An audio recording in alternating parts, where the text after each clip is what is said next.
Hi there and welcome to this video, and today I'm going to give you a few initial impressions around the Atomos Ninja V recorder that I'm using at the moment with my Z6 to record this.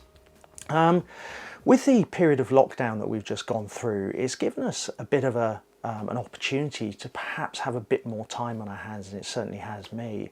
And therefore I've looked at how I can upskill in various areas.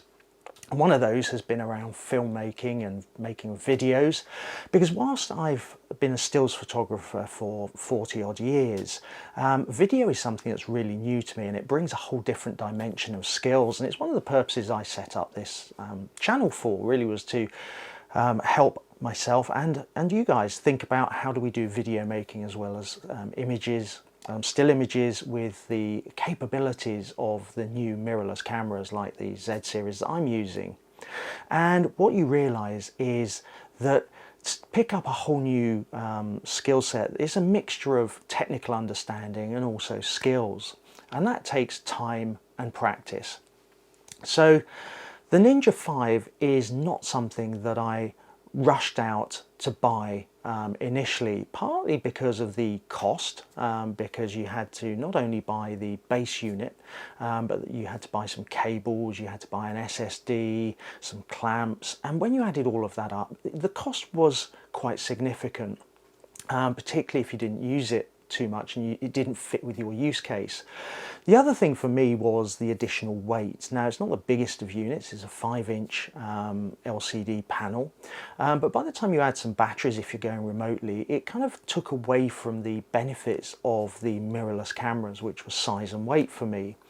So I didn't rush out and buy this, because a lot of the filming I'm doing is studio work like this, and I had other ways of getting around what the Ninja V might give me. However, early on in lockdown, I just happened to see a deal for a Ninja V, and it was only available for a couple of days, and it really brought that price point down. And when I looked at the other things I needed, I had some of the cables, I had an old SSD lying around. It wasn't a small SSD, so it doesn't fit exactly with the form factor of the Ninja V, but you can put it in a caddy and it plugs in and works perfectly. So when I stacked it up, this deal that I saw was so good, I just thought it was an opportunity. So before we dive into my thoughts on it, let's talk about my use case, because I think it really is important to think about kit in the context of functionality and your use case. So as you'll know, with my 2-minute tips videos, one of the key pieces of functionality that I felt wasn't at the level I wanted it to be was the recording of the steps on the in-camera LCD and in the menus to go alongside my filming and the video of me. And the Ninja V allows you to record what you're seeing on the LCD on the back straight onto a card, so a very clean HDMI output. So for me, that was the primary piece of obvious use case that I was looking for. The second use case is for these kind of videos where I'm recording in studio, and having a monitor on top of the camera, a really clear, decent sized monitor, is really useful. In the past, I've been using my iPhone with snap bridge to see myself and check the camera is focusing on my face, but it wasn't ideal, and therefore, even with the latest SnapBridge updates, it wasn't quite working for me. So to have a monitor on top of the camera where I can see functionality like zebras and focus peaking and things like that, it's really useful. The final piece of functionality is really the ability to record to the SSD, and there are a number of things that this gives you. I'm not looking to do ProRes RAW at this stage, and I'll come back to that a bit later, but the ability to record 8-bit to both a card in camera and then to the Atomos Ninja and the SSD at a higher bit rate could be quite useful. Obviously that's only with 8-bit, it's not with 10-bit, but to be honest with you, 8-bit, the quality of the colours that come out of camera with the Z-series I'm finding really good for studio type work where you've got controlled lighting, so that's not really a big issue for me. But it also allows me, if I wanted to record more than the 29 minutes 59 seconds, which is the artificial limit that's placed on still image video cameras for tax reasons, I believe, the Atomos Ninja allows you to record for as long as you've got space on your SSD. So that could be quite useful for me, although I'm not looking at talking for more than half an hour because most of my videos are much shorter. So let's look at the positives to start with. The Atomos Ninja, what I found is it's a great, 1000 nit screen is really bright. In a studio situation, that's more than enough. I've been using it also outside, fairly locally, but in bright sunshine, that 1000 nits, you can still see the screen, which is really useful.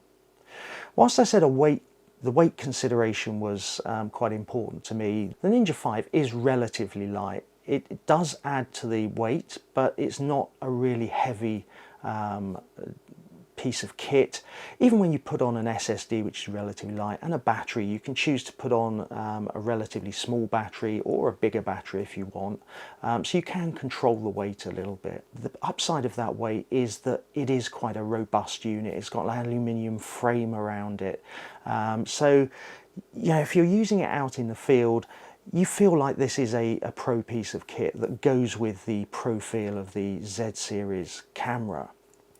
If we now look at some of the functionality, I mentioned you can use it to show zebras for where you're perhaps got overexposure in a scene. You can use focus peaking. There are various graphs and histograms that you can show on the screen, which is increasingly useful if you want to use things like N-log, where you've got to really tweak how you're shooting and the levels you're shooting at to get the best out of it. And as I said, you can record the LCD from your camera, which is really useful. So there's quite a lot of functionality packed into quite a small device. If we look at the functionality from a image quality perspective, as I said, you can record 8-bit, you can record 10-bit, and you can record ProRes RAW if you've got the upgrade to your camera. Now, as I'm finding, for studio work, the 8-bit is really good, and the color rendition you get out of it is pretty good. Where 10-bit could be quite useful is if you've got a high dynamic range, so perhaps you're shooting out in the field and you're going to be moving from shadows to brighter conditions, or the sunlight is changing. I've been finding this quite useful when I've been filming in an outdoor environment where the lighting is changing. That 10-bit, if you can set it up and you can shoot well and you learn how to shoot with, for example, N-log, you can get some really high dynamic range that you can then pull back in post-processing, and you can create the right output better. As I say, it does take a bit more technical skill, and I've been using my time during lockdown to really learn about that, because you do have to understand the underlying technology and how to shoot well, because you have to think through the whole workflow. So overall, the Ninja V is a great addition to the Z-series for me.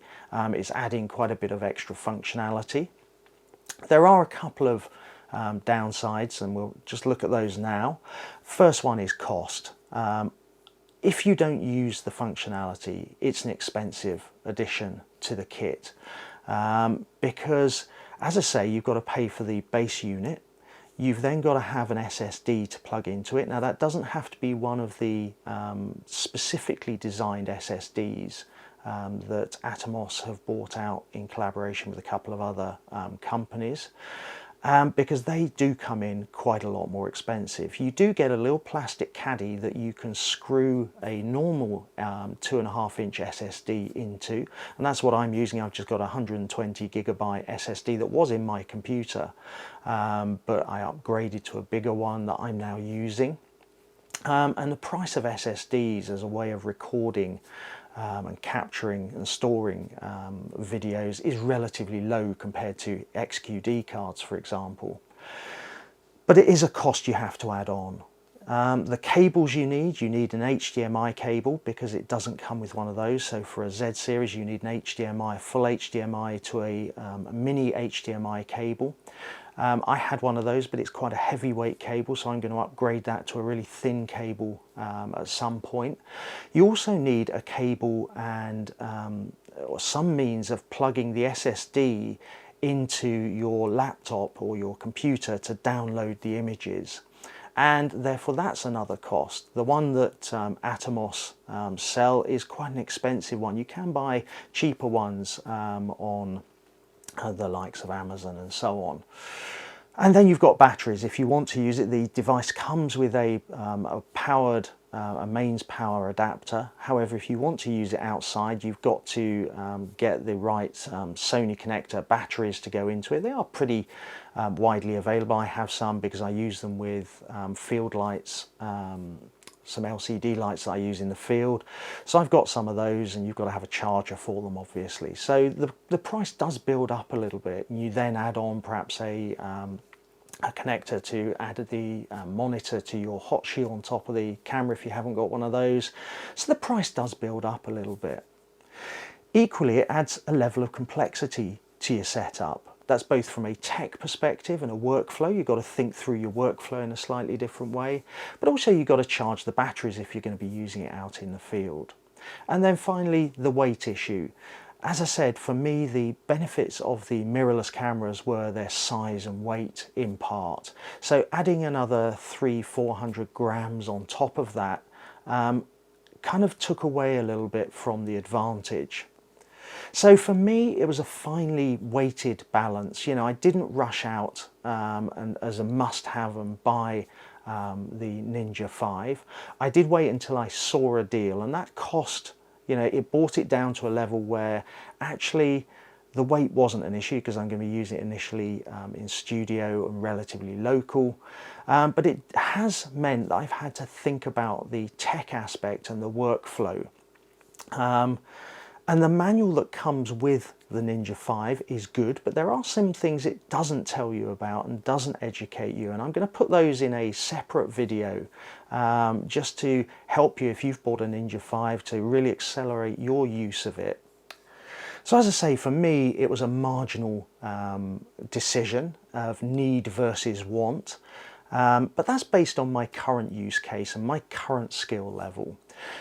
What I'm realizing is that as I develop in filmmaking, that's perhaps a bit grand, more video capability, it will become more useful.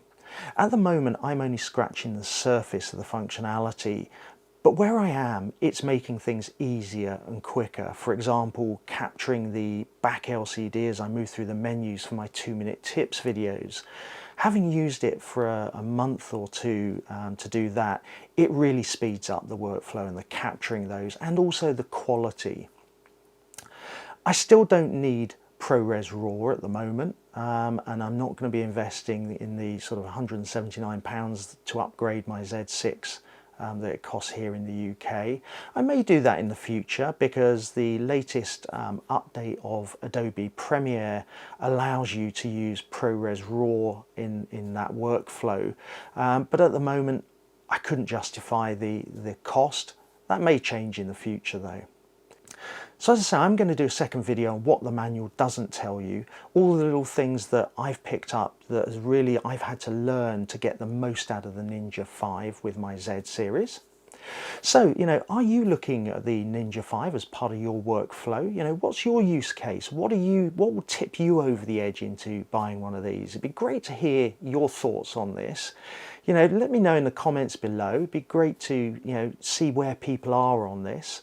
I hope you found this little insight into my thoughts on the Ninja V useful. As always, if you did, hit subscribe, hit the notification bell. It does help keep the channel going and just provide a little bit of impetus to what I'm doing here. And as always, I hope you found this useful, and I look forward to seeing you in a future video.